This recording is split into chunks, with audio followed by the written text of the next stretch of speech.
This is it. This is the end. This is the final video of the season. Didn't do it last week. Didn't feel like doing it. Getting to it now on a wonderful Tuesday morning. So in this video, originally I was going to do the final week, the postseason round 3 recap and the end of season video as two separate entities. Not doing that. They're all going into one. This will probably end up being pretty long. So sift through it as you wish. Going to be alone for it. Sam will not be coming on. I want to congratulate Sam for another win. 5 titles in a 10-season stretch. Let's not have that lost. How incredible that is. And yeah, is there luck involved in that? Sure. But there is an incredible amount of skill to have a team capable of winning a title essentially every season as he has. It really is an amazing run in a quality league like this. There's tons of parity in this league, but we've had just a dynastic stretch. It's hard to believe. When he won the 4th one a couple years back, I don't even know if Sam remembers this, but I do. I texted him essentially what I just said now, like, there's luck involved, but there's also, we need to acknowledge the skill involved of winning it. At that point, it was 4 times in 8 years. And he said that he expected to go into kind of a drought. He thought, my time has to be coming to start losing at some point. And here we are 2 years later, and he's added another. And it really, it's unfathomable to me that it's happened. But, just some great teams. And the funny thing is, too, looking back, one of his best teams didn't even win. I'm thinking it was maybe 2017. He went like 11-1-1, I believe, and that team didn't win. So, yeah, I mean, it's been pretty remarkable, and we'll get into his matchup and the other ones a little bit later. I'm going to start here with the end of season awards. I had a good time going through and picking these, actually. And we'll start with the MVP. Sticks with the same guy who I chose mid-season. Christian McCaffrey has to be the fantasy MVP this season. Led all non-quarterbacks in points and points per game, and he was 3rd overall, only behind Josh Allen and Jalen Hurts, and he was within a point or 2 of both of those guys. This is the most amazing part of McCaffrey's season right here. He outscored the running back 2, Travis Etienne, by 122.6 points. Think about that for a second. That's, 7-8 points per game over the guy who was the next best running back in PPR fantasy football this year. Insane. Dominance and consistency, right? He never scored below 13.1 in any game this season. And that 13.1 came in week 17 when he went out early with an injury. What an amazing floor he had. He had a couple games of 40 plus. So one of the best fantasy seasons that I can think of. And here's to hoping that he can stay healthy next year, because I would imagine he's going to be the number 1 overall pick again, which he had been a couple times. Obviously, he wasn't this year, but he had been the number 1 pick, 2 or 3 years in a row before injuries kind of destroyed him a bit. But now he's gotten it back. He's as good as he's ever been, in a perfect situation for him with the 49ers. And like I said, I hope that we can get another season like this out of the guy, because he's just an awesome player to watch. And we'll see who gets the right to have him on their team next year. Playoff MVP, this one was not hard to pick. It's Kyren Williams. And this will not be the only time Kyren Williams' name will be called during these awards. Kyren Williams scored 71 points across Sam's 3 playoff wins, and he delivered a true league-winning performance in Week 17 with 30.1. 3-touchdown game. It was a tight matchup between Sam and Peter, and if Williams scored even 20, which would be a very good game, Sam doesn't win. So 30.1 out of him. I'll get into more of his season with these other awards that he'll be getting, but yeah, just a fantastic playoff run from a guy who missed some time in the middle of the season with injury, and he was a big part of what Sam's team became at the end of the year when it got healthy. Last year, the playoff MVP was Josh Allen, and Allen has now been on the league-winning team back-to-back seasons. Best first-round pick. Next award. You could give it to Christian McCaffrey if you want, but I think it goes to CeeDee Lamb. He was second among all non-quarterbacks in scoring, behind only McCaffrey. And that was as the final pick of the first round. 12th overall, Colin took him. Here's a pretty crazy one. CeeDee Lamb never scored below 16.5 points after Dallas's Week 7 bye, and he topped 25 points 6 times during that span. I think if we did the draft over today, if we did it all over for the season, I think Lamb would go second overall behind McCaffrey. And Colin got him 12th. So, yeah, an amazing pick. And a big reason that Colin's team improved over the back half of the season. He got off to that tough start, but right around that Week 7 point onward, Colin had a decent team. Okay, I promised more Kyren Williams. Here it comes. Biggest steal. And by the way, best first round pick. I didn't have that award mid-season because it would have gone to McCaffrey at that point, and McCaffrey was already MVP. So I just didn't really see any reason to do it. But since I changed my mind and gave it to Lamb, we have best first round pick here at the end of the season. Biggest steal, Kyren Williams. He finishes second in running back points per game. He was a 12th round pick. Amazing season. If he didn't miss those 4 games in the middle of the year, I have to think Williams probably would have challenged McCaffrey for fantasy MVP. He would have been the running back 2, and you're getting him in the 12th round. Certainly, if he doesn't miss that time, it's a discussion. Mid-season, we had a different winner for this award. It was Raheem Mostert, and by no means did he really fall off. He was pretty damn good to the end. Problem is Williams was just a little bit better, and so Mostert ends up kind of as the runner-up biggest steal, but Kyren Williams, without a doubt, deserves the award. Here's a wild one, this next award, and it is a change from mid-season. Biggest bust, ineffective. Of course, I do the 2 biggest bust awards, one for guys who played and just weren't that great, and another for guys who got injured. Biggest bust, ineffective, goes to a player who I believe has twice been league MVP in our league, Travis Kelce. I never thought I'd see the day that Travis Kelce would be biggest bust. And I came into this not really knowing where I would go. I had to look into it a little bit because there were several contenders for this award. Austin Eckler, without a doubt, would have been deserving. Bijan Robinson, Stephon Diggs, with the way he finished his season. The thing with Diggs was he was so good early that you ultimately couldn't give it to him. Tony Pollard, Patrick Mahomes.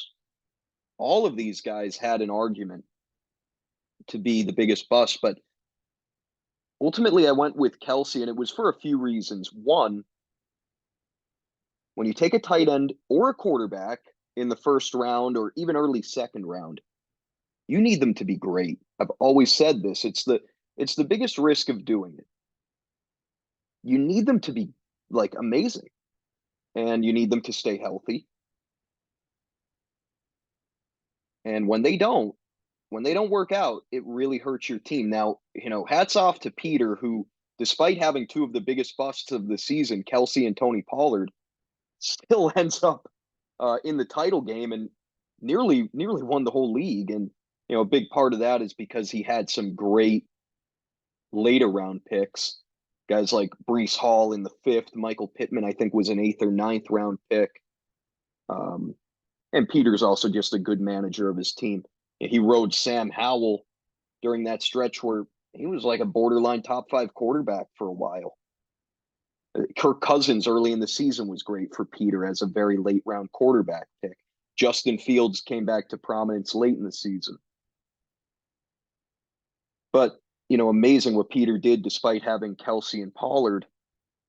And that's a big reason, as I was getting into before I got sidetracked.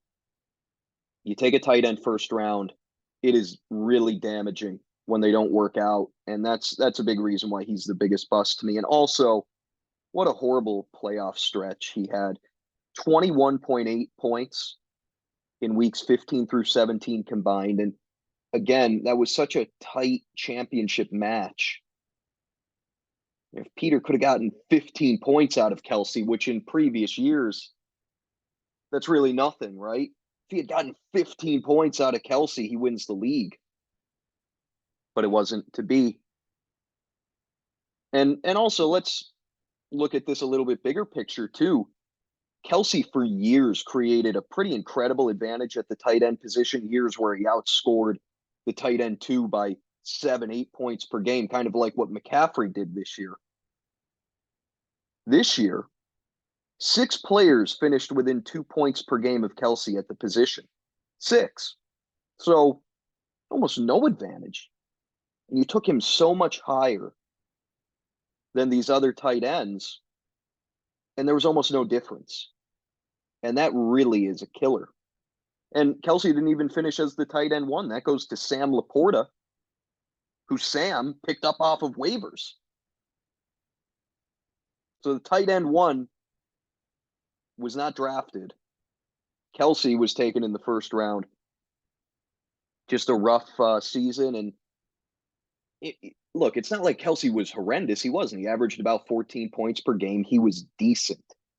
But decent doesn't cut it when you take a tight end in the first round. At midseason, this went to Bijan Robinson. He was a little bit better down the stretch. Still probably around the fourth or fifth biggest bust, but he started to get going towards the end of the year. Biggest bust, injured players, same guy it was midseason. There's no debate here. Nick Chubb finished as the running back 88 after suffering that brutal knee injury in week 2. Just a devastating pick for Horvath at number 11 overall. And Horvath actually kind of pieced his team together pretty nicely by the end of the year. It was a competitive squad. He ends up 8th place and didn't have his first round pick essentially all year. Didn't have Cooper Kupp for a while, and then Kupp was not good for a decent amount of the season, even when he was on the field. Deebo Samuel missed time. So Horvath had, much like Peter, a bunch of issues and was able to keep his team respectable. All right, we've got our third and final Kyren Williams award now. Breakout Player of the Year. So as I was doing my research for this, I like to be able to have one kind of stat or fact that really drives my point home. Of all the awards, this might be the best stat that I found. Last season, Kyren Williams scored 30.5 PPR fantasy points. That was all year. In 2022, Kyren Williams 30.5. And as we know, as I've already said, he scored 30.1 in the championship week this year alone. So he nearly matched his season total of a season ago in the final round of the playoffs this year. He jumps from running back 91 to running back 5. Scored 20 plus points in 7 of his 12 games played. Just a true breakout. No debate to me that by the end of the year, this deserved to go to Kyren Williams. At midseason, it goes to Travis Etienne. And I just want to quickly hit on Etienne because it's a weird season for him. He finishes as running back 2. But it was so up and down. And, part of me almost feels like he was slightly disappointing, which makes no sense to say for a guy who ends up as running back 2. But so much of that production came in a 4-week stretch. Weeks 5 through 8, he topped 22.7 each of those weeks. But down the stretch, Travis Etienne, from weeks 10 through 16, 5 out of 7 games, 12.6 or less, 4 times in single digits. A big reason that Nordiff's team struggled a little bit later in the year. And so Etienne was great, but I can't help but feel it was a little disappointing. And yeah, Kyren Williams certainly usurps him to become breakout player. Rookie of the year, this goes to the same player that it went to mid-season, Puka Nacua. Amazing year that he had. Finished as the wide receiver 5, scored in double digits in all but 4 games. And by the way, I just want to point out these season-ending, when I say wide receiver 5, running back 2, that's what they were after 17 weeks. That does not include what may have happened in week 18. There may have been some change, but week 18 we don't care about for our purposes, and so I put where they were after week 17. So Nacua, wide receiver 5, double digits in all but 4 games. And here's, this is funny to me. Imagine telling somebody back in early August, before Cooper Kupp got injured, imagine telling somebody that Nacua, who was the 177th overall pick in last year's NFL draft, that he would outscore Cooper Kupp by 120 fantasy points this year. Nobody would have believed that. Not a soul would have believed that shit. Nobody would have believed that Nacua would outscore him by 1 point, let alone 120. But combination of Kupp's injury and Nacua just kind of overtaking him as the 1A to Kupp being more of the 1B allowed that to happen. Really a remarkable rookie season for a guy that not many people had heard of until week 1 of the NFL season. Bounce back player. This was a tough one. This was a really tough and weird award to hand out this year. And again, just like I do with biggest bust, bounce back and comeback player are 2 different things. Bounce back is a guy who played last year but wasn't very good and bounced back. They were better this year. Comeback player is someone who was injured and came back from injury. Bounce back player, we're going with DJ Moore from Dylan's team. Last season, Moore averaged 11.7 points per game. This year, 17.3. So about 5.5 more points per game this year. Moore was the wide receiver 8 on the season. He had some huge blow-up games. He had that tough stretch in the middle of the year when Tyson Bagent was the starting quarterback. But when Justin Fields was out there, DJ Moore was very good. Very good for fantasy this season. DJ Moore, I think it's going to be interesting next year, draft day. Of course, we need to see who the Bears quarterback is. Is it Fields? Is it Caleb Williams? Is it somebody else? That will help determine where Moore is drafted. But let's assume Justin Fields is their quarterback. Where do you take DJ Moore? Because wide receiver 8,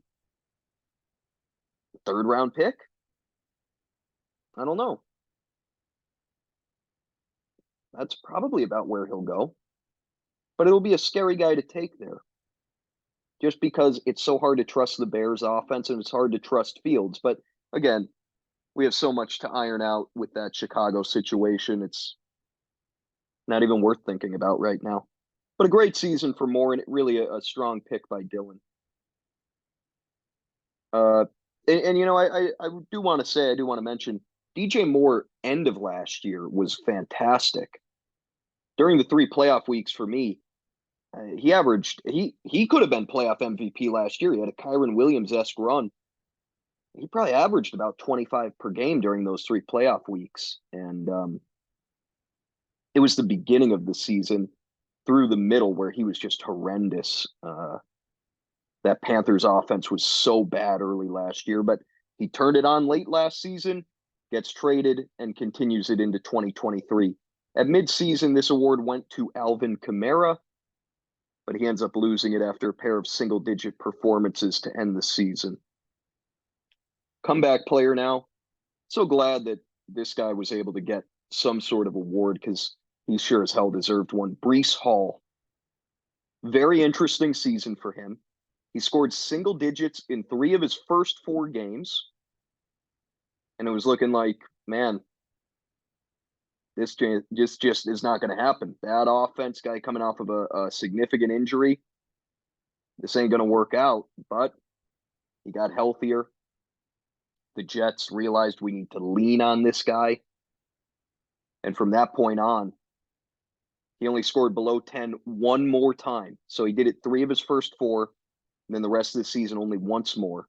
He finished with 20-plus points 6 times. Finished as the running back 4 on the season. Amazing. And really a huge part of Peter's late season success. And this after missing 10 games and ending the season at running back 42 a year ago. So a great back half of the year for Breece Hall. Midseason, this went to Tua Tagovailoa. He had gotten off to a great start for fantasy purposes. There weren't many good candidates for this award at midseason, so it was 2 of them, and he ends up falling off. Their schedule got tough in the second half of the year, and he was merely fine. So good to give it to Breece Hall. Puka Nacua gets another award here. How about the fact that the Rams, I gave out 13 awards. 5 of them went to Rams players and none to Cooper Kupp, who at the beginning of the season would have thought that over a third of the awards would go to Kyron Williams and Puka Nacua. So he's best ad.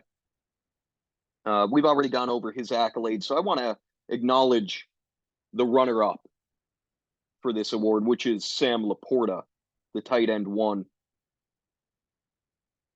Tell you what, most years, if you get the tight end 1 or the quarterback 1 off of waivers, that's going to be best ad. But, Nacua was just that damn good that he edges out Laporta a little bit. Still, Sam does not win the league without having Laporta on his team. No shot. Truly no shot. Him and Kyron Williams, incredible value and really a huge deal for that team. Midseason, this was Adam Thielen, and he fell off. We'll talk about Adam Thielen as I segue into the next award, which is worst drop, and that still goes to Adam Thielen. Not a ton of contenders for this one, so he still hangs on for worst drop of the year. He was the wide receiver 15, and he was dropped by Sam. Sam had an amazing season, good draft, great job managing his team. But he did make a mistake here in dropping Thielen. Now, I was thinking to myself, had he never dropped Thielen, does he add Rashee Rice, who was so good down the stretch? Maybe not. So sometimes things just happen for a reason, right?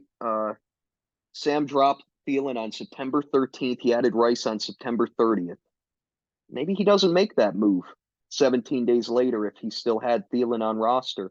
By the end of the year, damn, It was night and day who you would prefer between those two. So anyway, back to Thielen, wide receiver 15. He fell apart, late in the season. He never topped 15.4 after Carolina's Week 7 bye. He scored in single digits 5 times during that span. But his early season dominance was huge. 20 plus in 4 of his first 6 games before that bye week. Really big part of Nordiff's early season success. And losing him essentially really hurt that team. So, yeah, Thielen's still the worst drop as he was at midseason. Final award now, best trade acquisition. And it's Rachaad White.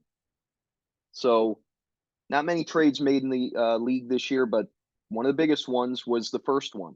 And that was when Sam and Krieger completed a 3-player trade back in late September. It sent Josh Jacobs to Sam in exchange for George Kittle and Rachaad White. And at the time, I thought great buy low opportunity for Josh Jacobs.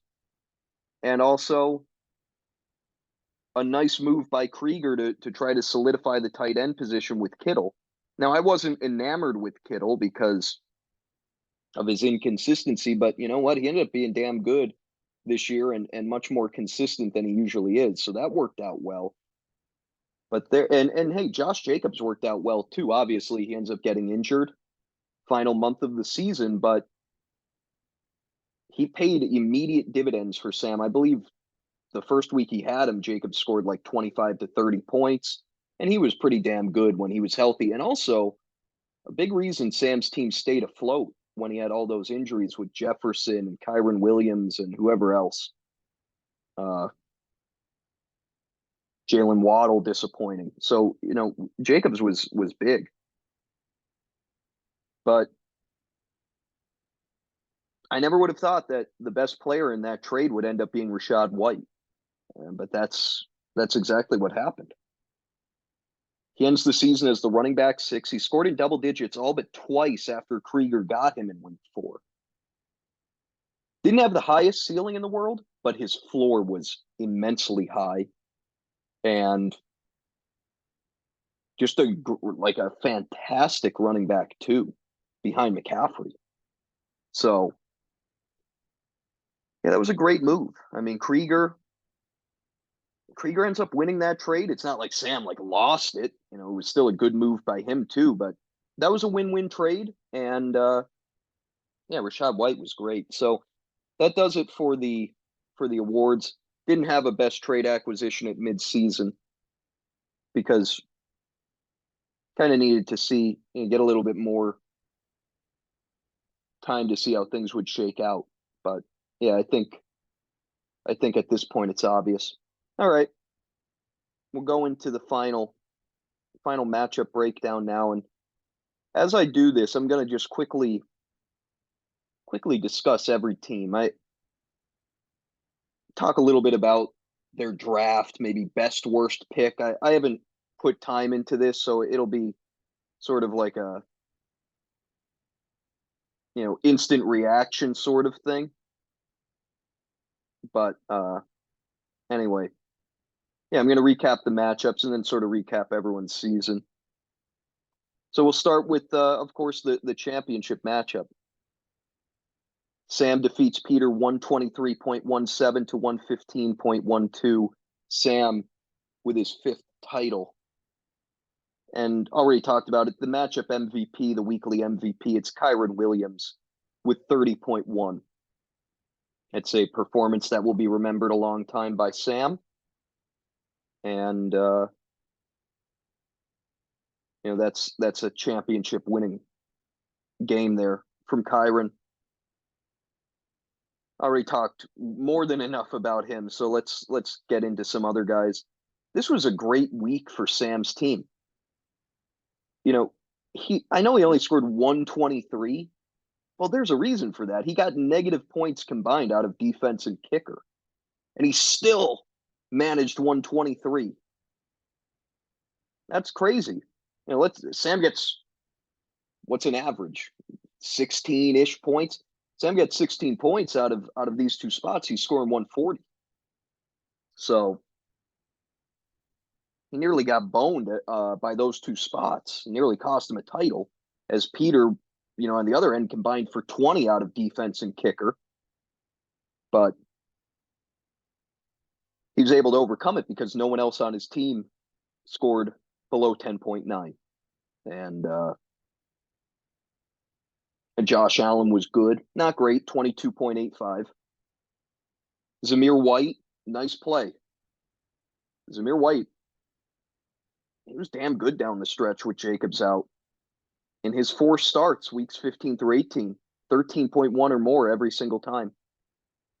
And he did that while only scoring 1 touchdown. Just very effective as a runner. Some pass game involvement in that week 17 performance for Sam, 5 catches for 35 yards for Zamir White. That was big. And you got 8.5 points right there. It's pretty much half of his production. But yeah, hey, Sam Laporta, 15.4, did what he does. Chuba Hubbard, solid high floor, 11.1. That's what Chuba Hubbard was from really the point that he took over the starting role from Miles Sanders. Rashee Rice, 17.7. How about how good he was? 11.7 or more in each of his final 6 games. 2 times topping 20 in that stretch. He ends up the wide receiver 27. That doesn't represent his season at all. Obviously, he's a rookie. He got off to a bit of a slow start. But it was really after that week 10 bye,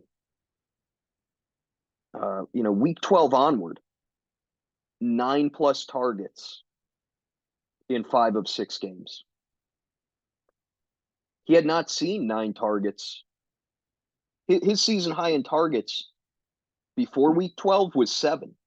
And then it was 9 or more in 5 straight games. 5, I'm sorry. So, yeah, that was the difference. After that bye week, they clearly realized, hey, we got to get this guy the ball more. And they did. And it really changed things for him. And depending on what the Chiefs do at the wide receiver position in the offseason, Rice is going to be taken pretty high next year in drafts. And he should be. Justin Jefferson was disappointing. 10.9. He was ruined in week 17 by Jaron Hall getting the start. He essentially couldn't throw the ball.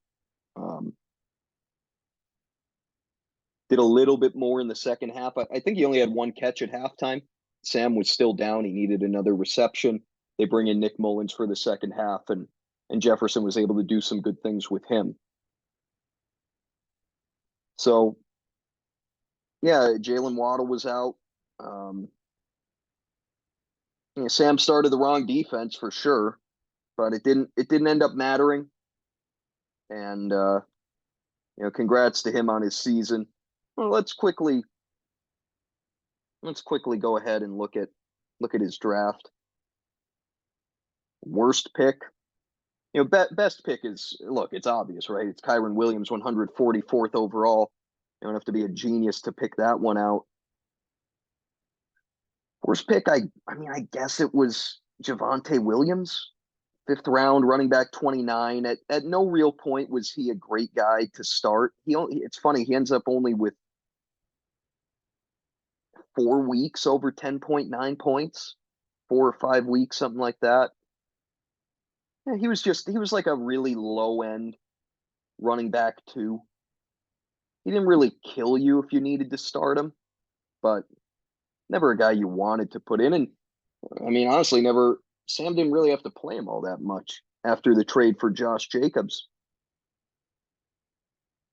Sam kind of had a rough stretch of draft from rounds 8 through 10, whatever. Jamal Williams, Gabe Davis, Rashad Penny. Those are tough rounds to get value. I'm nitpicking at this point because trying to find anything negative to say. There's not much. It was a great season. And the only reason this team wasn't great all year was because of the injuries. When he was at full strength, this was a dominant team. I thought he was done. Week 11, he was coming off of back-to-back weeks scoring sub 85. He had lost to Nordic 146 to 78. I thought he was done. And from that point on, Sam never loses again. 3 of the final 6 weeks, 150 plus, and only one time under 120. Came together at the right time. Team got healthy, big performances came, and by the end of the year, this was the best team, without doubt. Also, want to look at everyone's team history very quickly. We have, we have information dating back to 2016 on here, so that's an 8-season window, if you will. We don't have the first 6 seasons of the league, unfortunately, recorded. I do know the champions, but I don't know anything beyond that, really. But we do have the last 8 seasons, and you look at this, Sam's made the playoffs 5 out of those 8 years, and he's won the title in 4 of those 5 playoff appearances. That's a little bit of the luck, right? I think Sam would absolutely say that too, but there's something about being able to get there. 5 out of 8 years, that's a big accomplishment. There aren't many teams who have done that. So you're able to get there, and you have a team with a high enough ceiling that it has a chance to win. That's the skill part of it. Sam did have that bad 2020 season when he came in second to last, but outside of that, it's been pretty damn good. No other years. I feel like this isn't even accurate. It says 5 playoff appearances, but it shows that he hasn't finished lower than 4th place any other year. Those would have been playoff appearances. So this thing might be wrong. Sam might have 7 out of 8 years playoff appearances, and that sounds more correct to me. Can't really think of many times he's missed the playoffs. So this fucking thing might be this is just typical ESPN. What a joke. Regardless, whatever it is, it's been an amazing run over the last decade for him. Peter was on the losing end of this. This was tough. He had a chance to win this one. Going in, you didn't really feel like there was a great chance. But it was right there. And that defense kicker, that's the kind of thing he needed to go his way. Winning those 2 spots by 20 points, he needed something like that. He got it, and it still wasn't quite enough because of some disappointing fucking performances, right? Breece Hall was great on Thursday night. That really, if you're Peter, got you to buy into like, wow, this could happen. 27.6 from him. What, he catch 30 passes? 9 for 42. Yeah. Yeah, Breece Hall, the pass catching was just ridiculous. And I'll go on my little get on my soapbox here. PPR, we gotta I'm gonna try. We gotta get rid of fucking PPR.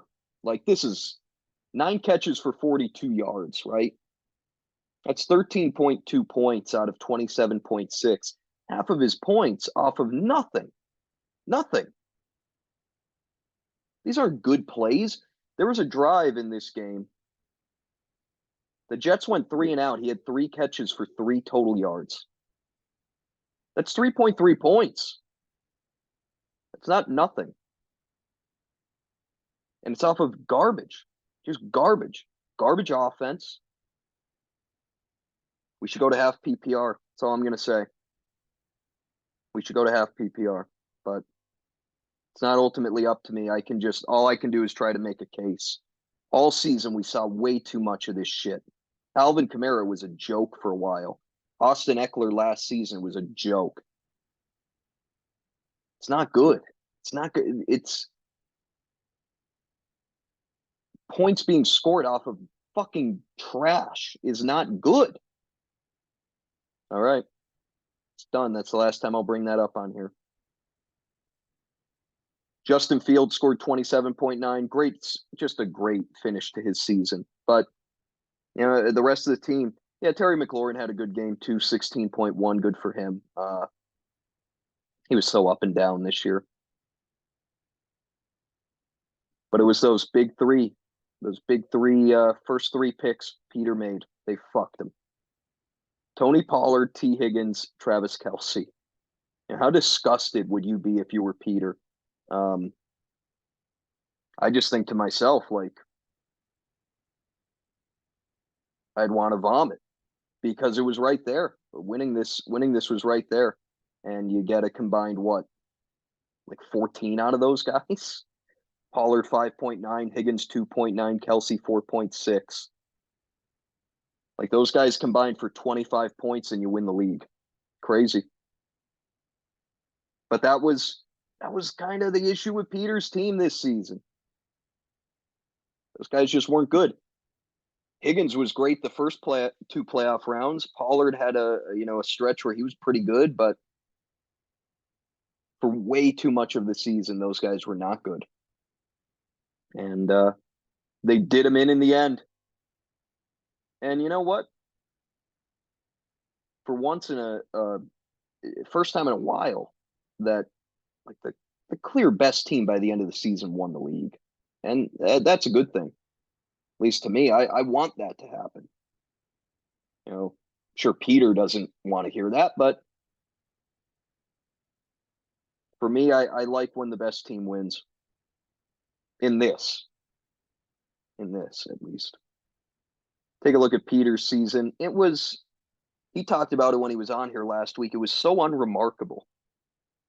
In the regular season, he only scored over 129 twice, but it was very consistent, and he gave himself a chance to win every week. He gave himself a chance to win second matchups. He was often right on that cut line, somewhere in the fifth to eighth highest scoring team per week, most weeks. When you're very consistent, you usually get yourself into the playoffs. When you get yourself into the playoffs, anything could happen. He squeaked by in the first round, 106 to 88. That was just a brutal matchup. And then in round two, he had a monster performance to take down a really good Krieger team. So it didn't work out, but hey, if you're Peter, you got to be thrilled to come in second this year. Definitely better than I'm sure he ever really expected this team to do. Unfortunately for him, he's 1-4 in title games now, and that's kind of that other side of the luck, no luck coin. Peter's been, he could have 4 or 5 titles, but he falls in these title games, and it's just the way it goes.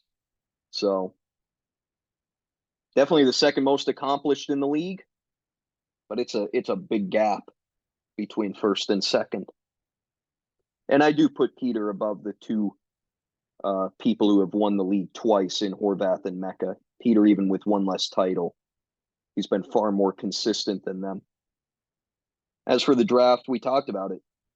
His first 4 picks, none of them really worked out. Kelce, Pollard, Higgins, Fields. But Breece Hall, Pittman were great. And just kind of pieced the thing together. McLaurin, some well-timed big weeks as a 6th round pick. I don't know. Just kind of worked out. So, but man, it's probably going to haunt him for a while that the guys who let him down were the ones that you expected the most from. Okay, we'll move over to third place. Nordiff takes third place, 155.07 to 128.27 over Krieger. I just want to first point out, I feel like it happens every single year that the third place team outscores the champion. I mean, I've been that guy a few times, and it makes me want to jump off a fucking cliff. And I truly think it happens basically every year. It's a wild thing. And it kind of makes sense, right? Because look, when you get down to it, the top teams, there's not much separating them. So it would make sense for someone who maybe had a bit of a down week in postseason round 2 to have a bounce back because their team's good enough to do so. So there's probably something to that. Matchup MVP, NFL MVP, Lamar Jackson, 39.55. Man, was he good the last 4 weeks, right? 25.13 out of 4, 2 times 34.8 or higher. Travis Etienne talked about him. He was great in this one.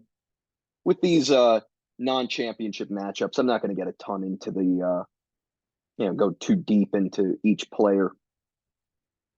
This was just a really good week for Nordiff and a good way to end his season.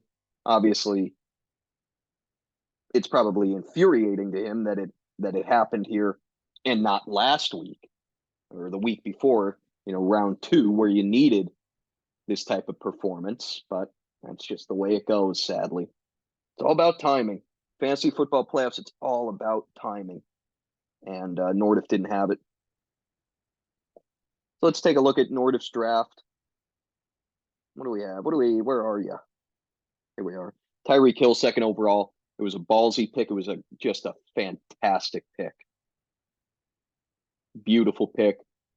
I think if we redid it, he'd go 3rd behind McCaffrey and Lamb, but great pick. And it worked out very well.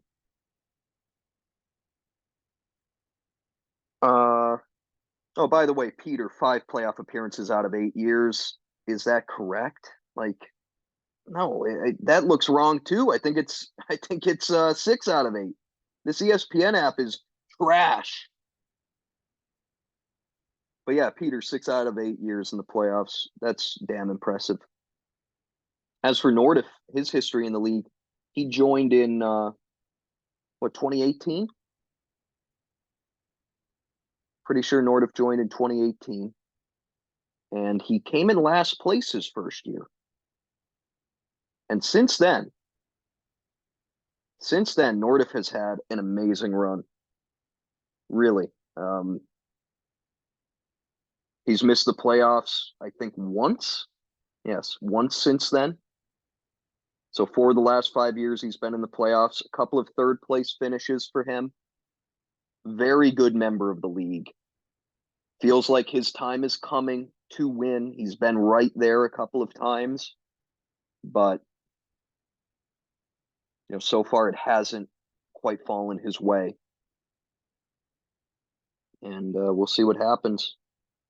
See what happens moving forward for him. But a great season. Back to his draft for a second. Chris Godwin as a 4th round pick was pretty rough. He was very mediocre this year. Keenan Allen in the 5th, that was one of the best picks of the draft. And it's unfortunate that he had to miss the fantasy playoffs with injury. That sucked. Nordiff didn't get too much after those, 5th, 6th round. James Cook was a good 6th round pick. He ends up as the running back, 12? Yes. Wow, I guessed that. That's pretty weird. Strange season for Cook. Just such ups and downs, and he finished on a down stretch.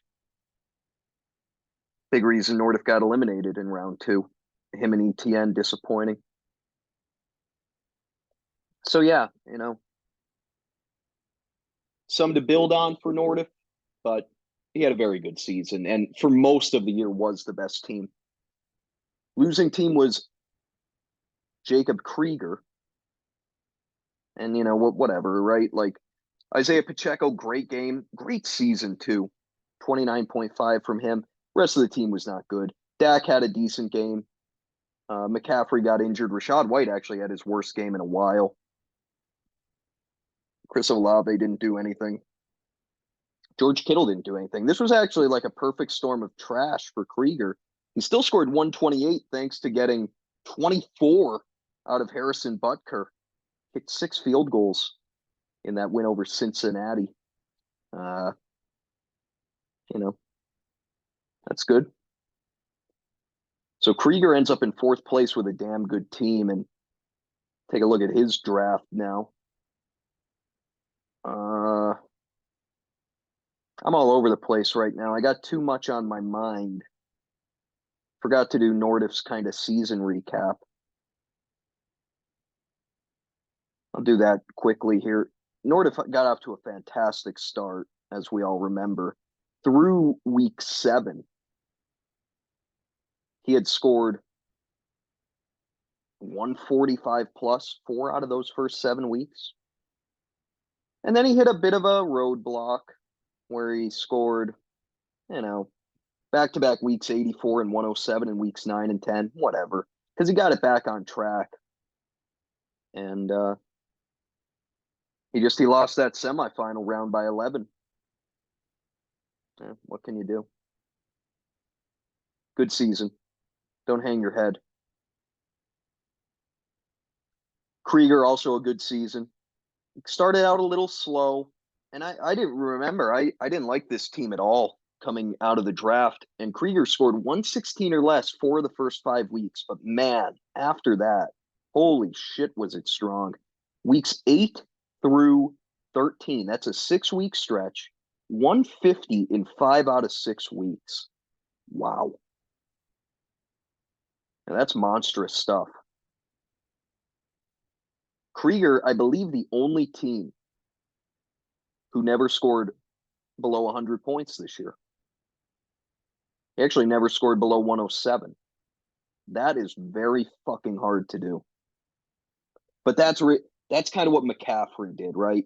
You know, not to take away from the rest of the team, which was very good, but McCaffrey gave such a high floor. And that's really a big reason why Krieger's team never bottomed out. As for his draft, Deontay Johnson, rough pick, 4th round. Missed some time. He ends up the wide receiver 45. Cam Akers, horrendous 5th round pick, running back 66. Jahan Dotson, 7th round, awful. Sky Moore, 8th round, awful. But there were some great picks. McCaffrey, great. Josh Jacobs, who turned into Kittle and White, great. Isaiah Pacheco, 6th round, quietly one of the best picks of the draft. He was the running back 15, and that was even with missing a couple of games. Dak Prescott, 11th round, money. So, wow, Krieger, man, he quietly dropped Chuba Hubbard. He drafted him in the final round. That could have been worse drop, but I still give it to Thielen by a little bit, just a little bit. But that's right up there with Thielen for worst drop. Didn't know he did that, I'll be honest with you. Anyway, as for Krieger's history in the league, I think he's been here since 17? Let's see. What the hell?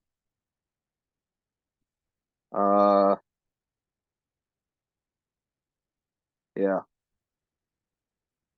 So he's got 7 years in now. And in that time, he has missed the playoffs 3 times. So he's made the playoffs 4 out of 7 years. 2 third-place finishes, 2 4th-place. He's never made it to the title game. Him and Nord have very similar histories in the league. They're in the playoffs almost every year.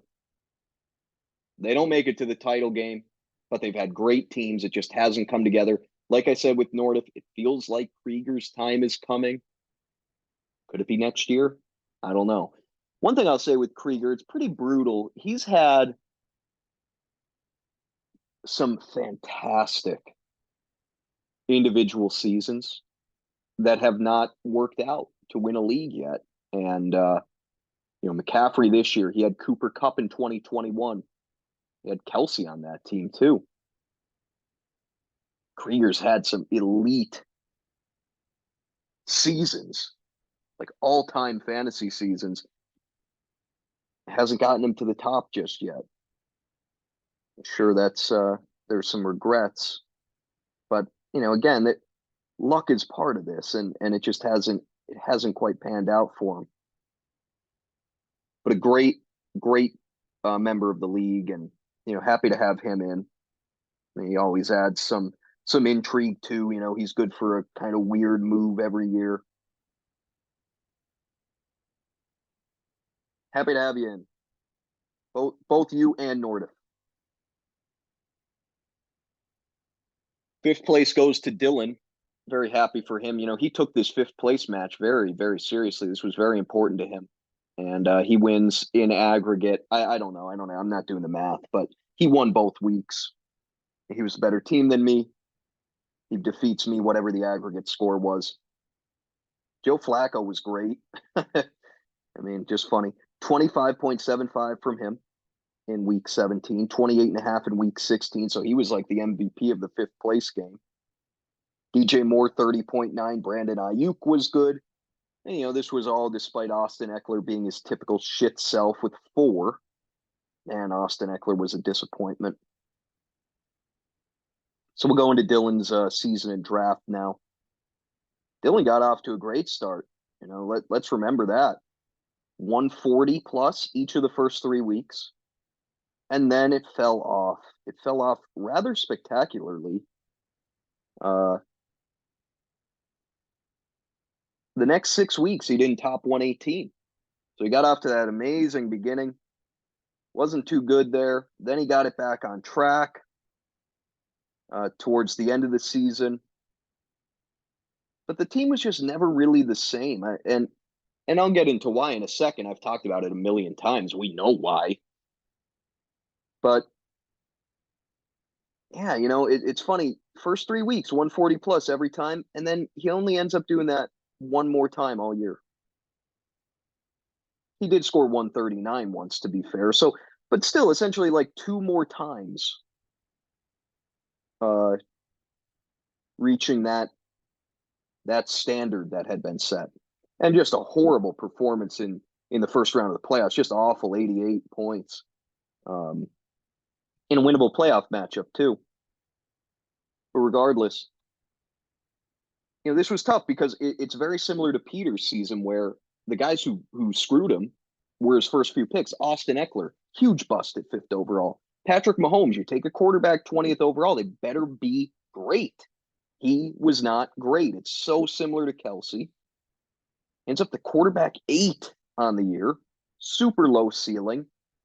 Absolutely like way worse than Josh Allen, who Sam took 5 picks later. Imagine if Dylan had taken Josh Allen over Mahomes. That changes everything for both of those teams. Devontae Smith was fine, right? Wide receiver 19. Just didn't really work out as a 3rd-round pick. Kenneth Walker got off to that great start. He sort of falls off. It was the middle where Dylan really made his money this year. DJ Moore, great 5th-round pick. Brandon Ayuk, good 6th-round pick. Brian Robinson Jr., good 7th-round pick. Had a great stretch at a point.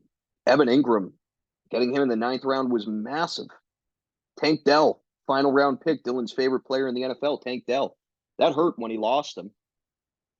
But, I mean, he was massive for a while there. So you just think, man, if he had hit on his first few picks, this could have been a league-winning team. Wasn't meant to be. As for league history,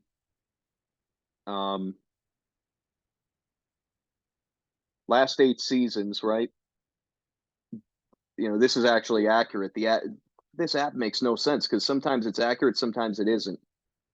2 playoff appearances in the last 8 years, and that's a little surprising. I would have thought it was a little better than that. No playoff wins for Dylan during this period that's recorded on the app. Has not had a playoff win 2016 to present. That's pretty stunning.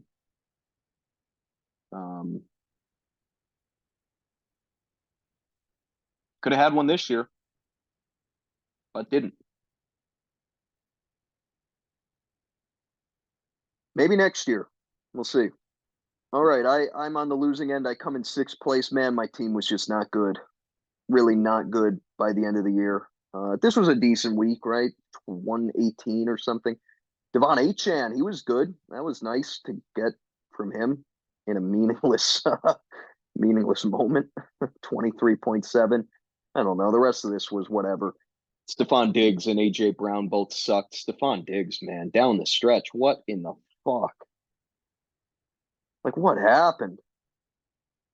Stephon Diggs, weeks 10 through 17. 7 games. 6 out of those 7, under 9 points. How? How does that happen?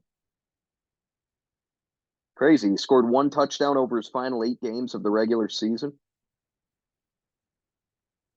I don't know where the hell he's going to be drafted next year. like late second round. I have no idea. So yeah, anyway, I end up in sixth place, which is about where I deserve to be by the end of things. We'll go to my schedule, and I got off to a strong start. 118 plus each of the first 6 weeks, a couple of boom weeks in there as well. Really, through week eight, my team was dominant. Um, and really, if you could extend it through week 10 if you want. Through 10 weeks, I had scored below 117 once. And I had 3 weeks 150 plus, and then week 11 onward, horrendous. Horrendous. Week 11 through 17, so that's 6 weeks. 5 out of 6 under 120. 3 out of 6 under 100. Team fell to shit. And yeah, I don't really know why. I mean, I don't know what happened with Diggs. AJ Brown, he went from being amazing to merely like decent, at times good. David Montgomery went from being like a running back. He was kind of a low end running back one. He ends up being more of like a mid tier running back two by the end of the year. Just everything kind of fell off. Quarterback play fucking tanked. It was frustrating. It's frustrating. I just don't really know what I could have done differently. I think really what it comes down to is the team just overperformed for a while and kind of had this coming. So I'm happy to have made the playoffs, to be honest with you, because I look back on what this team was by the end of the year. This would not have been a playoff team. No shot. So as for my history in the league, um, 2016 to present, I have two years where I wasn't in. I wasn't in 2018 and 2019. So 16 and 17, and then 2020 to present, that's 6 seasons. I've made the playoffs 5 out of 6. I have the 2 title game appearances. And then since I returned, actually, this was the first time I haven't made it to the semifinal round in the last 4 years, the 12-team era. Definitely the worst team I've had, which is weird because for a while it looked like it was an amazing team. And then it ends up being the worst team I've had since my return. Yeah. Oh, well, it's frustrating, but not the end of the world. And I've had some gut wrenching losses over the years. So sometimes it's kind of fun to just be able to say, like, you know what, I had no chance of winning the league this year. Nothing I could have done outside of obviously drafting a little bit better. But, so many years I've been so close, and it's been like, if I had made this start sit decision, or if I had made this trade that almost was made, it would have changed everything. Or God, if fucking Mike Evans didn't score 55 points against me in the championship, as it happened in 2020. But this year there was none of that. I had no chance, and no regrets as we move into 2024. Okay, let's go over to the teams that were not in the playoffs now. Mecca in aggregate takes 7th place over Horvath. It was close between the 2 weeks. I think Mecca might have won by about 5 points. Again, I don't have that in front of me, and I'm not going to dig it up because I don't care. But Mecca takes 7th place. Horvath ends up in 8th in this matchup. Davante Adams, how about that? Welcome back to reality. 37.6, as Davante Adams on that day could not be stopped by the horrendous Colts secondary. They tried and they failed to stop Adams. 13 catches on 21 targets. 21 targets. Where was this all year? He only had 2 games over 13 targets. Where the hell was this? Bunch of games of like 7, 8 targets. 4, 5, 6. Where was this 21 targets? That's, I considered taking Adams in the first round because this is what I thought he was going to be. I thought he was going to get 15 targets a game. I'm thinking, what the fuck? They have nobody else. And I respect Jacoby Myers. He's a good player, but it's Davante Adams. It's not even close between those two. I'm thinking Adams is going to get 15 targets a game. Well, that didn't happen, but he did in this one, getting 21, and it turned into an amazing fantasy day. Funny, he ends up the wide receiver 10 on the season, but he was a disappointment because he had so many down games. He just had a couple of blow-ups. But he was better down the stretch, let's be fair. Week 10 onward, only 1 week below 12.3 when he had 4 such weeks before week 10. So, yeah, he improved. Aiden O'Connell, I think, just ended up developing a better rapport with him by the end of the year, which would make sense, right? Nothing else to really comment on here. Puka Nacua had a good game. Of course he did. You take away that stretch where Nacua scored under 8 points in 4 out of 6 games in the middle of the year. And man, outside of that, he was essentially, he was right there with Lamb and Hill as the best receivers you could have this year in fantasy. So as for Mecca and his season, I've talked about it on here before. It was the most roller coaster ride of a season I've ever seen. Truly, 1, 2, 3, 4, 5, 6, 7. Okay, so half of his weeks in the regular season, he scored under 110, and out of those 7, 6 of them were under 100. So 6 times Mecca scored under 100 in the first 14 weeks. And then 7 times he scored 130, 120 plus, 6 times 130 plus. So 6 times under 100, 6 times 130 plus.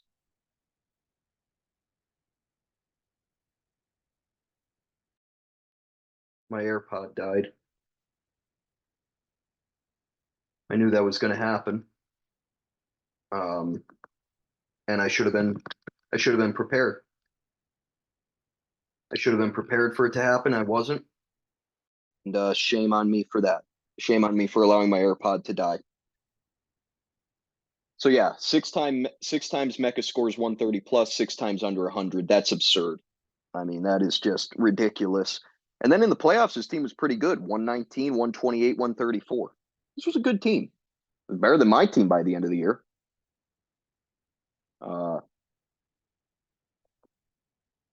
So what can you say?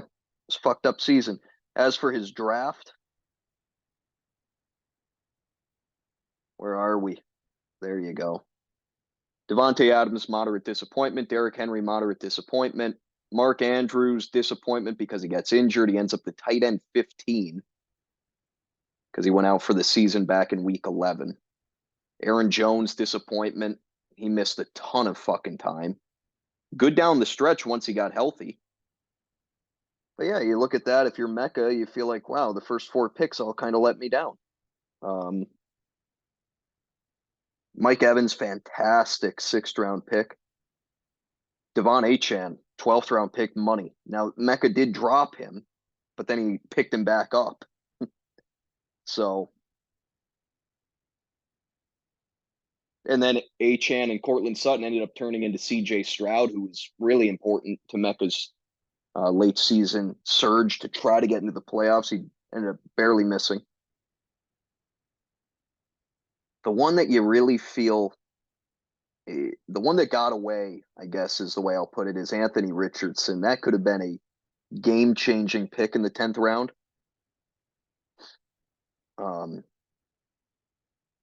The 2 full games he played, he was a top 5 quarterback in weeks 1 and 3. He ends up with 4 rushing touchdowns basically in what? Let me do the math here. 14 quarters played, something like that. I mean, he was going to have a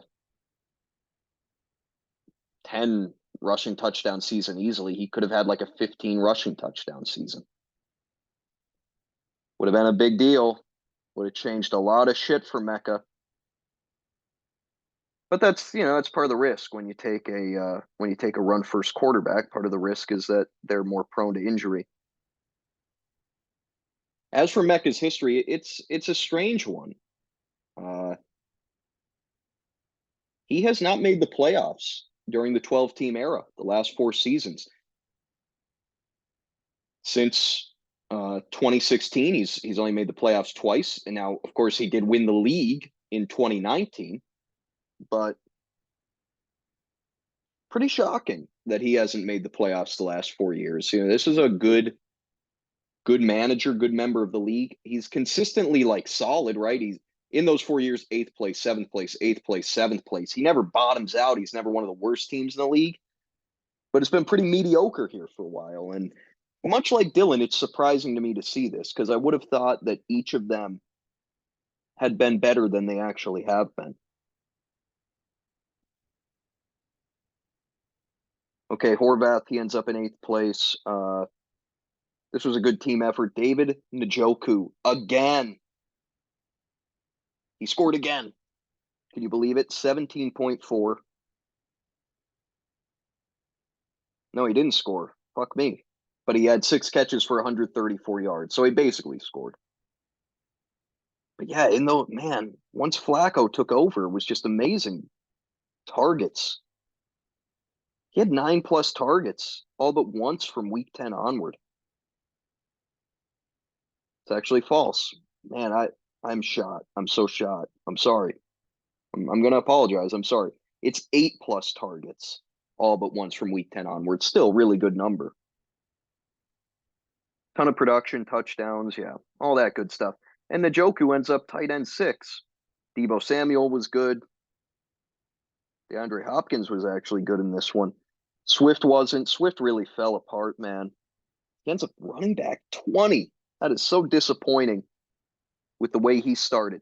Weeks 2 through 6, 14.8 in all of those games. And then he ends up getting to that 14.8 number only 2 more times. Bunch of single-digit finishes. That was looking like one of the picks of the draft for a while. As for Horvath's season, didn't start out too great. Well, week 1 it was great. He had 139. But then 4 straight weeks, 113 or less. And from that point on, it was kind of up and down. He did finish strong. It was weird, that kind of voice inflection. That was not intended. I don't know what happened there. Weeks 11 through 15. I'm really cherry picking here, but I'm going to. I'm going to do what I want because this is mine. I own this entity. 112 plus all those weeks. That doesn't sound too great, but 124 or more in 4 out of 5 weeks between weeks 11 and 15. That's pretty damn good. So yeah, the team was good towards the end. It was bad the last 2 weeks. Oh yeah, so I was wrong about this. I've been wrong about so many things I've said. Guess that's what happens when you take a week off and not really do anything. Mecca won both weeks, just like Dylan did in the 5th place. Mecca won both weeks in this. I thought Horvath won the first week. I was wrong. So Mecca blew him out for 7th place. So, means nothing, but I just want to be factually accurate. Horvath under 105 each of the last 2 weeks of the season. Take a look at his draft now. Nick Chubb, Cooper Kupp, You got him 14th overall. He ends up the wide receiver 40. Ramondre Stevenson, running back 35, DeAndre Hopkins in the 5th round, Trevor Lawrence, 6th round. Quarterback 12. I don't know. Yeah, I mean, Christ. A bunch of these guys didn't fucking work out. DeAndre Swift in the 7th round. That looked like an amazing pick. Instead, it ends up being fine. Jordan Addison, fine. But Horvath found a way. He found a way to be competitive, get to 8th place. As for his league history, it's not pretty. It's not pretty on the app. One playoff appearance in the last 8 seasons. That ain't good. He does have the title back in 2017. Has not made the playoffs since then. It's the longest playoff drought in the league. Horvath has missed the playoffs each of the last 6 years. He has a last place finish to his name in 2021. But this wasn't a bad team, and I kind of feel for him because if Chubb stays healthy, if Kupp doesn't blow, Kupp was a risky pick. So you know what? I'm not gonna. I'm making so many sound effects here. I'm not gonna feel too bad for you there. But if Chubb stays healthy, if Stevenson is better, man, this could have been a good team. This could have been a playoff team for sure. Not meant to be. So many things weren't meant to be. Sad, isn't it? Lohan, he takes 9th place. This was a great matchup for 9th place. Actually, this was as sad as it is. And this was the best matchup of the week. Lohan 138.37 to 131.15 takes down Colin Klingman. And for Lohan, it was a good team effort. James Conner, man, was he good down the stretch. 26.3 from him. James Conner, 22.2 or more in 4 of his last 5 games. Good for him.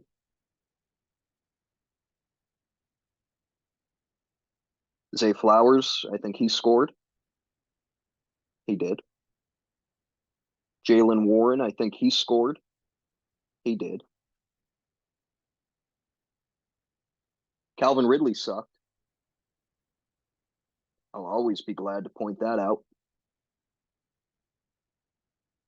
What a weird fucking season. Calvin Ridley basically had Mecca's season. It was either amazing or awful. So let's go to Lohan's schedule. Come on, you prick. Lohan actually won his first 3 matchups. I don't remember how he did in the second matchup, but Lohan, he started the season either 4-2 or 5-1. And it was looking pretty good for him. And then he hit a wall. He hit an absolute wall. He actually ends up losing his next 6 matchups. And he scored under 118 all of those weeks, under 100 twice. And I do remember this because Lohan a couple of times lost the second matchup by like half a point. There was one week where he lost both his primary matchup. It was week 7 against Dylan. He lost his primary matchup and that second matchup because Dylan ended up 6th, Lohan 7th by 1.5. And man, what a swing that is right there. You know, that's 2-0 as opposed to 0-2. And there were other really tight ones like that. Lohan loses a matchup to me in week 9 by 0.23. Kind of the story of his season. Tough losses.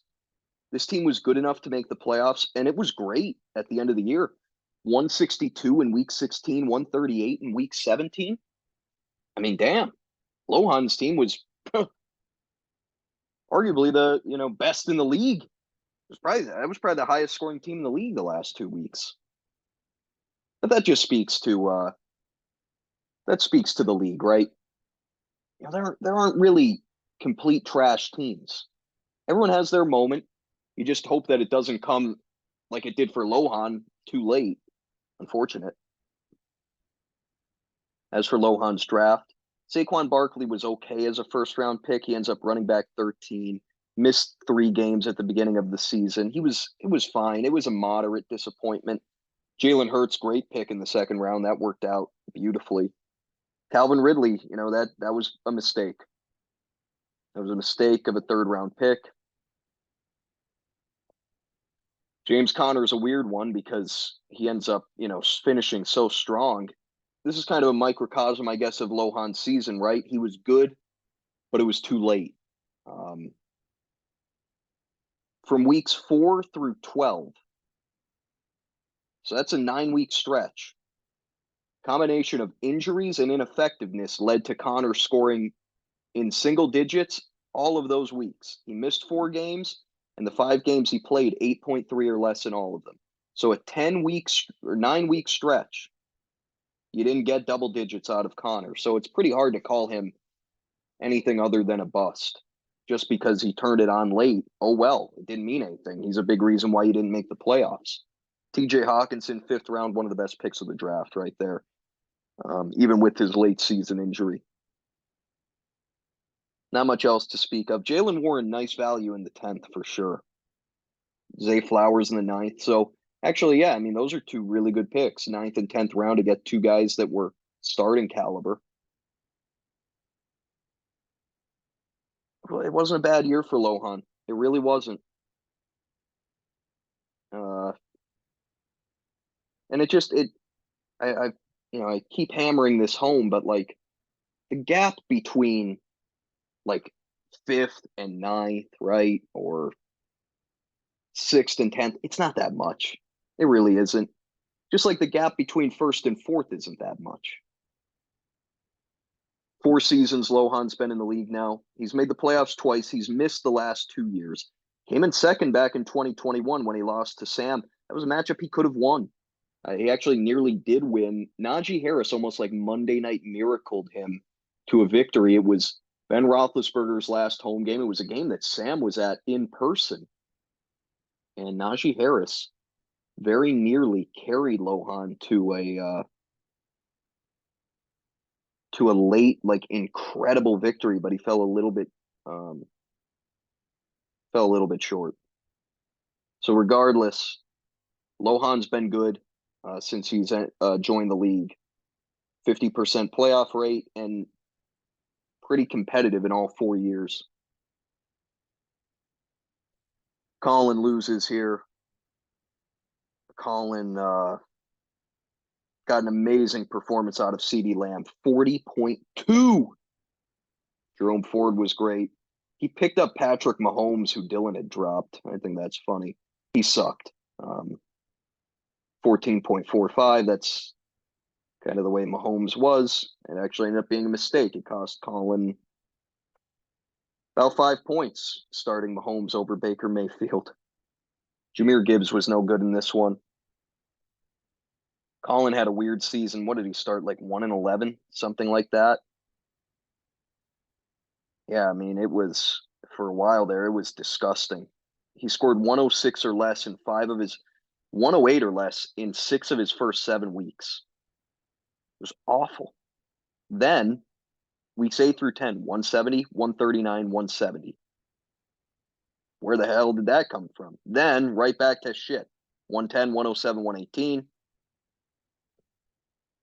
It was a weird season. I never thought his team was as bad as it showed early. It wasn't as good as it showed there in the middle. And ultimately, it ends up being somewhere around where Colin finishes, 9th, 10th best team in the league. But,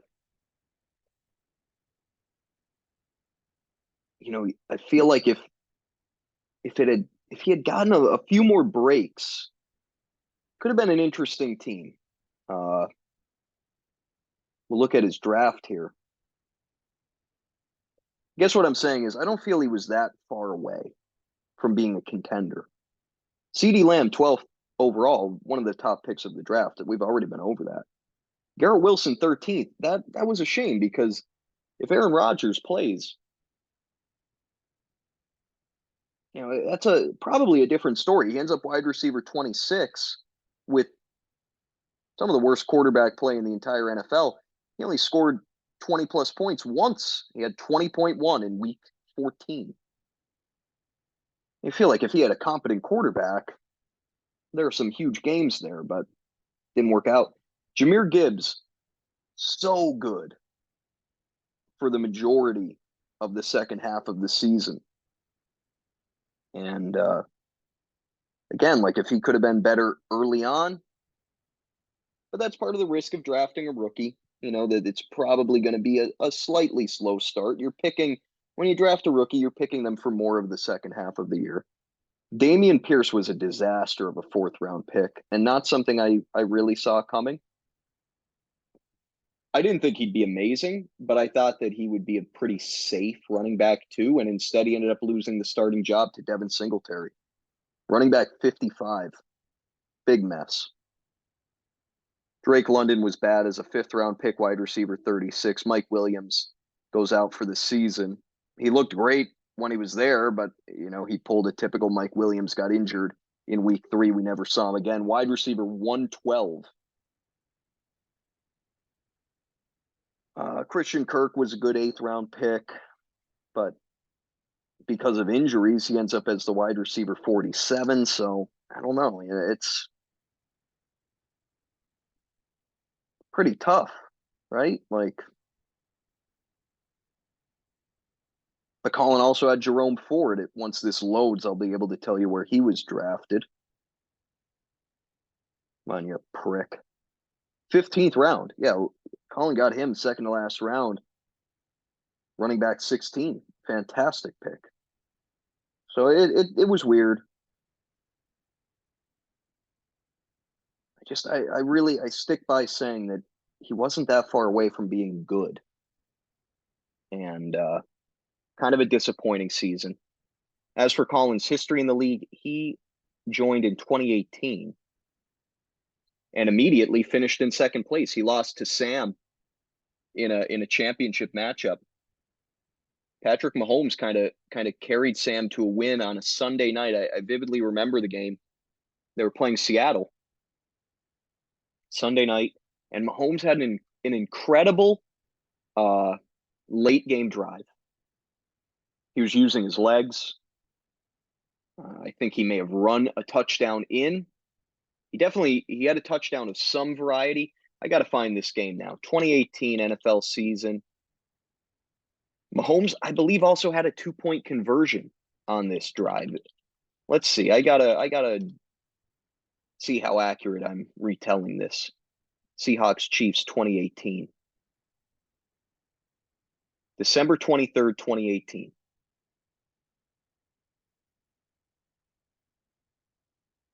Seahawks win this game 38-31. This was a great one. Let's get that Mahomes drive up.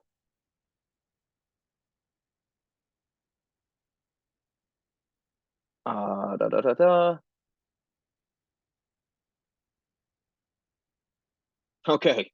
Wow. I mean, it's the fucking weirdest thing. I remember the most moronic shit, like shit that there's no reason that I should remember this. No reason. This is not important at all. I'll forget important shit and I'll remember this. So this was a 9-play, 72-yard drive. It took 3 minutes. And it was all Mahomes. Okay. Mahomes pass, Mahomes pass, Mahomes pass, Mahomes pass, Mahomes pass. Then he scrambled for 22 yards. I vividly remember that he had a big run. Mahomes pass, and a Mahomes touchdown pass. He was involved in every single play on this drive. He threw a touchdown pass to Demarcus Robinson, and then, as I said, Mahomes ran it in for a 2-point conversion. It was just insane. I mean, it was like a fucking 15-point drive or something. It was craziness. And it was just, Mahomes, that was his first big year. That was his first year as the starter, and Sam had either picked him up off waivers or got him late in the draft. And it was fitting that he won that title on a Sunday night because Mahomes had such an incredible drive. But Colin was right there. He could have won the league that year. Colin could have won the league last year too. He had the best regular season before losing in the semis. So in his 6 years in the league, he's made the playoffs 3 times. He's had 2 teams that had a chance of winning it all. Last year, I'll tell you what, if Cooper Kupp doesn't get injured, he maybe does win it all.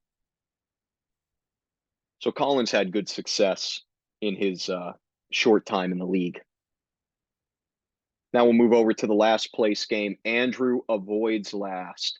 124.57 to 106.55, defeating Larar. Larar comes in last place for the second time since we've been doing that, which is 7 years now. 7 years we've been doing the last place thing. Andrew and Larar have 2 last place finishes each. but Andrew avoids it this time. Matchup MVP, Jaden Reed, 26.9. Jaden Reed, damn, I mean, he was pretty good down the stretch. Jaden Reed, 15-plus points in all but one game from week 10 onward. Quietly great wide receiver, too. He finishes as the wide receiver 25 on the year. He was kind of a touchdown machine. During that span I just mentioned, 1, 2, 3, 4, 5, 6, 7 touchdowns in 7 games. That's going to allow you to have some good finishes.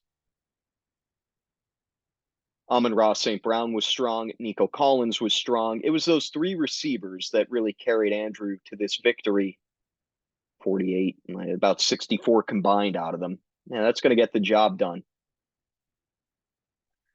Bijan Robinson was fine. Andrew slaved and really struggled to make a running back 2 decision. He had so many mediocre options. He made the absolute worst call. Like, all of them would have worked out except for Chase Brown, who he went with, right? He had Tyler Algier, 15.8. Roschon Johnson, 14.9. Justice Hill, 22.2. He also dropped Kareem Hunt, who I think scored about 10 points. All of them would have been fine, except for Chase Brown, who scored 4.8. Fortunately, it did not cost Andrew. Andrew's season did not go well. We know this. Clearly the worst team this year. I mean, it's not even debatable. This 124.57 was actually his 3rd highest scoring week of the year. He only scored over 125.13 once. And many times did he score 100 or less. About 5. Yeah. It was a bad year. I mean, what can you say? We know this. I've already said it enough. He's heard it enough. But guess what? All that's going to matter and all that's going to be remembered is that he avoided last place. So good for him. I know he was sick about it, that he was, for a long time, it seemed like he was going to finish in last. As for his draft, Bijan Robinson, moderate no, he was a disappointment. Not moderate. He was a disappointment at 6th overall. He wasn't a disaster, right? Running back he ends up running back 9, but that's because he had a big week in week 18. I think he was running back 13 going into the week. It didn't work out. Amon-Ra St. Brown was a great pick. What really destroyed Andrew was Joe Burrow in the 3rd round. Quarterback 25. You take a quarterback that high, they need to be good. Not only was he not good, he was awful for fantasy purposes because of his injuries and some ineffectiveness as well, stemming from the injuries. Amari Cooper, 4th round. That wasn't a good pick. Andrew really didn't get much from him. He was kind of a middling wide receiver 3 most of the year. Of course, he had that monster game in week 16 that elevates his finish to wide receiver 20. But that, what an outlier that was. He was more of a wide receiver 3. Alexander Madison, brutal pick. Darren Waller, brutal pick. Hollywood Brown, brutal pick. That middle there for Andrew, I mean, 3rd through 7th round, he got nothing. And Nico Collins, amazing pick in the 11th round. That kind of saved things, especially in that last place matchup there. Nico had a good game. That was one of the better picks of the draft. Let's give Andrew some credit for that because it truly was. What do you get there? I mean, you got a high-end wide receiver 2 in the 11th round. That was a great pick. As for Andrew's history in the league, 8 seasons here, logged on the app. He has made the playoffs 3 times. No, that's not accurate. Excuse me. He's made it 4 times. The app says 5. That's wrong. He's made it 4 times out of those 8 years. So that's pretty respectable. Let's give him some credit for that because Andrew gets dogged on a ton and deservingly so to an extent, but he's made the playoffs 4 out of the last 8 years, which not many people can say. The problem is when he doesn't make the playoffs, it's been horrible. The 4 times he hasn't made the playoffs, he's been in the last place game 3 of those 4 years, and he's finished in last twice. So Andrew either is a playoff team or he comes in last place, basically. Let's hope for his sake that next year is a playoff year. Lerar, not good, man. Not good. Not good at all. Right? This was a terrible performance. His team by the end of the year was pretty rough.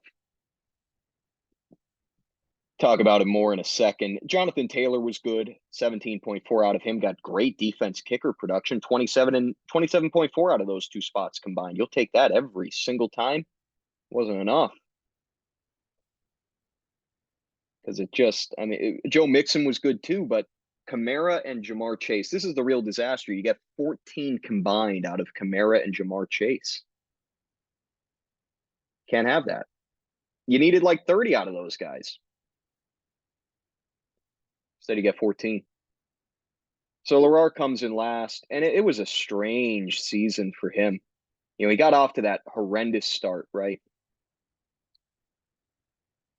Three of the first 4 weeks under 105.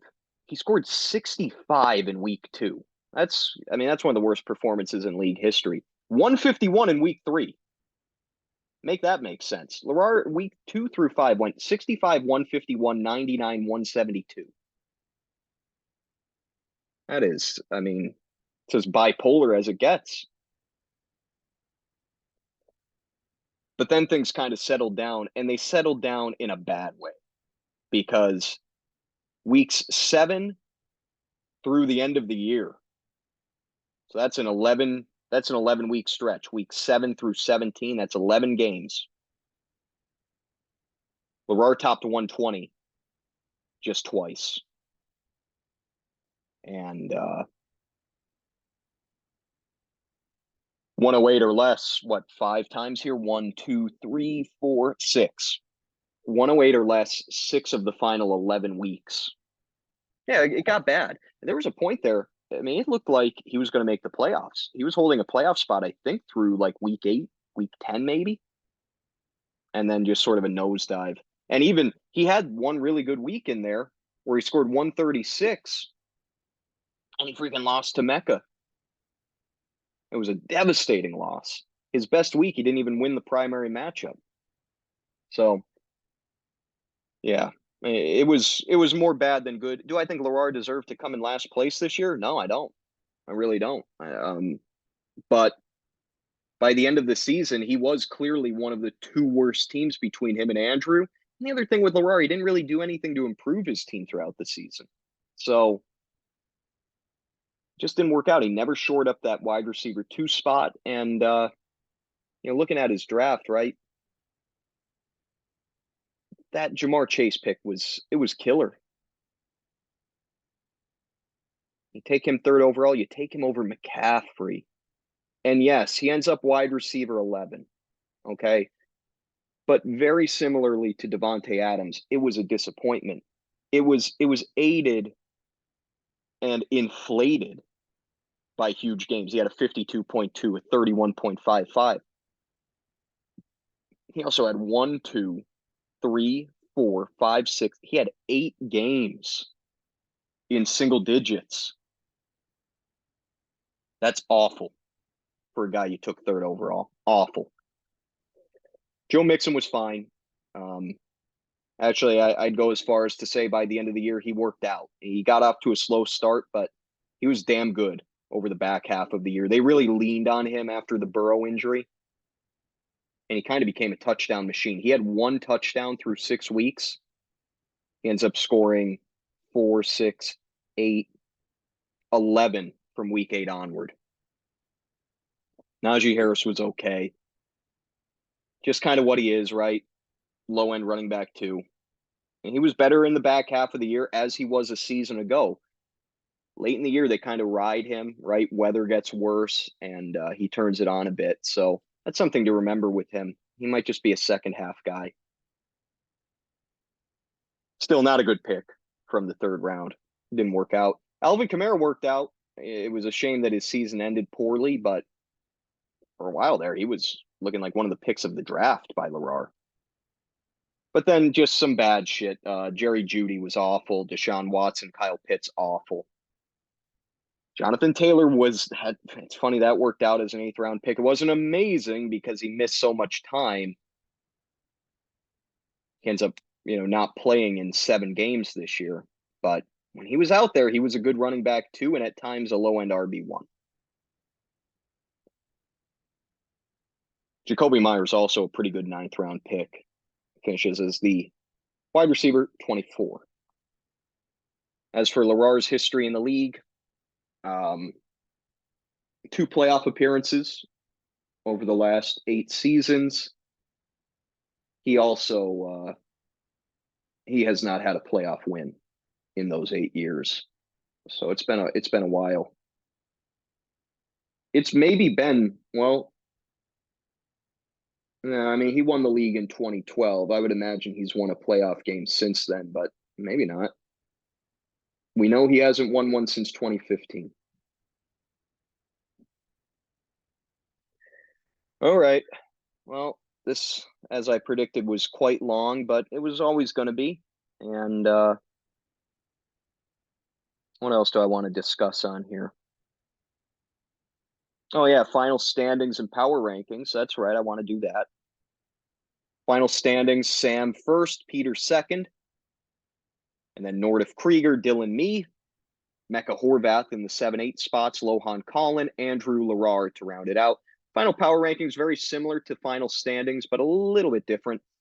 Top 3, we're going to go Sam, Nordiff Krieger, then Peter, Dylan, me, Mecca, Lohan, Horvath. We'll go with Lohan at 8, Horvath at 9. And then Colin, Larar, Andrew. I'm going to keep Larar as the second worst and Andrew as the worst in the power rankings. And those power rankings, that takes the whole season into consideration, not just where you were by the end of the year, but really the full season. All right, well, that's going to do it. It was a good year. I thank everybody for their contributions to the league. I've said it before, and I mean it sincerely. This is a great league, and let's not lose sight of that, right? I play in other fantasy football leagues, right? I play in 2 others. I know of many other fantasy football leagues. This league it's a notch above. This is not a normal, when people talk about home fantasy football leagues, their home league. This is not the norm, what we have. We have a great thing here. We have very committed and very knowledgeable people.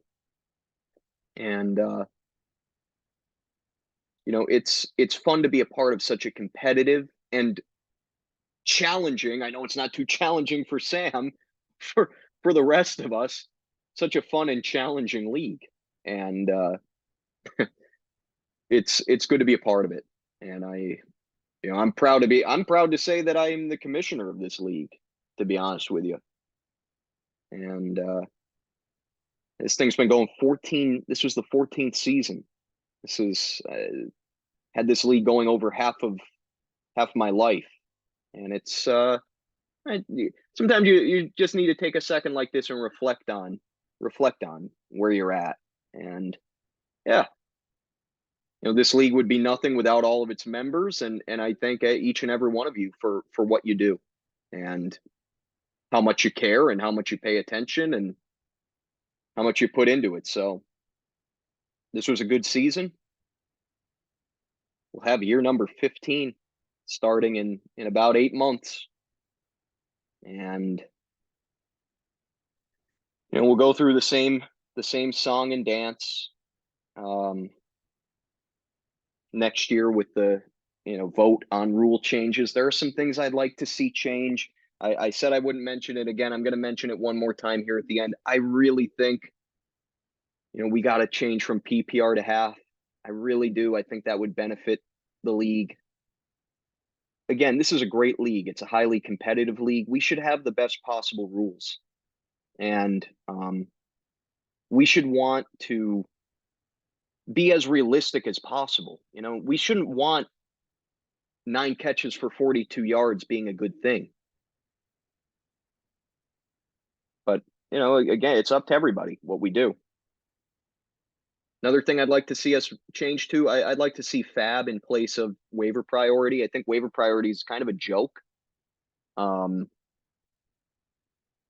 mean, man, we did not have many claims placed this year. I claimed 2 players all year, Justice Hill and Dalton Kincaid. Those are the only 2 players I claimed all year. And you want to know why?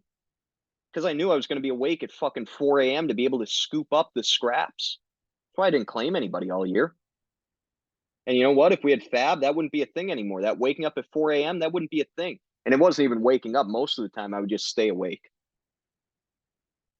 because I'm a sick fuck. But that wouldn't be a thing. It wouldn't be this race to, me being up at 4, Nordiff being up at 6, Krieger being up at 6:30, and getting like all the guys so that the sane people have like nothing left. That wouldn't happen anymore if we had Fab. And the other nice thing about Fab is there's a ton of strategy in play where you're deciding, do I want to dump a bunch of my budget early in the season on the first big waiver? Look, this year the first big waiver priority, because Sam picked up Laporta before the season started, I believe. In between our draft and the start of the season, I think Sam picked up Laporta. The first big waiver ad was Puka Nacua. And so you would have had to make a decision like, man, do I want to dump 60% of my budget on Nacua? And guess what? If you had done that, it would have been a fucking good decision. It would have been a great decision. And, you get to decide, do I want to do that or do I want to be more patient and have money left over for the end of the year and be able to get a bunch of guys then? It's just an interesting thing. I'd like to see us put Fab into place. I will say the two matchups, that's not even going to be on the ballot next year. That's coming back. 2 matchups to me was a success. It got our champion into the playoffs. Okay. Sam wouldn't have made the playoffs without the 2 matchup system. And that objectively would have been a bad thing for the league. I can already hear a million of you in your head saying like, oh, well, why does he need more help than he's had? I don't give a fuck. I'm not even, that's not even in my mind. I want the best teams in the playoffs. I don't care if it's me who gets in. I don't care if it's me who gets booted because of it. Okay? My whole goal in this league is get the best teams into the playoffs. Have the best fucking possible outcome. And guess what? 3 out of the last 4 years, the league champion has gotten in because of one of the rule changes. 2 times the points scored 6 seed won the league. This time, the team that got in because of the 2 matchups won the league. 3 out of 4 years. Our league champion wouldn't have even been in the playoffs because of how fucked fantasy football can be with points against the luck and lack of it. And that's the other thing too, people want to say Sam gets lucky.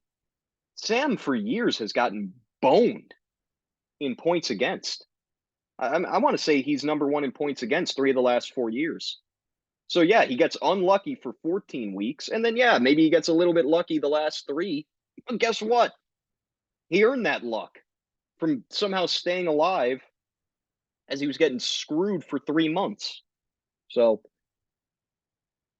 yeah, second matchup it's not going anywhere. Sorry to those who want it to. I frankly, I don't know why you would want it to other than to just be difficult and piss me off. But yeah, there will also be one other change too that I've decided on. The divisions are largely going to stay the same, except we're going to have one change. Horvath and Colin. I think that's what I wanted to do. God, my computer is just, it's so old and it's so bad. Lohan and Colin, excuse me. Lohan and Colin are going to switch spots. So it's going to be Krieger, Nordiff, Horvath, Lohan. in one division, and then Peter, Mecca, Colin, Larar. Lohan, Horvath, quietly a nice rivalry. I want them in the same division, and I want them facing off week 1 and week 14, and that's what's going to happen. So Horvath and Lohan now in the same division, and then Colin and Larar will be in the same division as well. So that will change. Aside from that, I don't really know. We got to decide on what happens with last place. I think punishment's probably dead, but we'll have a fine involved. Um, I'm good with it being half the league entry fee. We'll get feedback from everybody on that, right? $100 league entry fee, $50 if you come in last, and that $50 gets paid to the league champion. I think that's a fine. I think that's a good way to do last place. We already have enough on the line with like bragging rights for last place that people tried to the very. We saw this year there was no punishment in place. Guess what? Everybody tried to the very end, setting their lineups. And part of it too is that you get $10 if you're the highest scoring team in a week, which is a nice little bonus. Lohan actually, as a non-playoff team, was the highest scoring team one of the weeks. So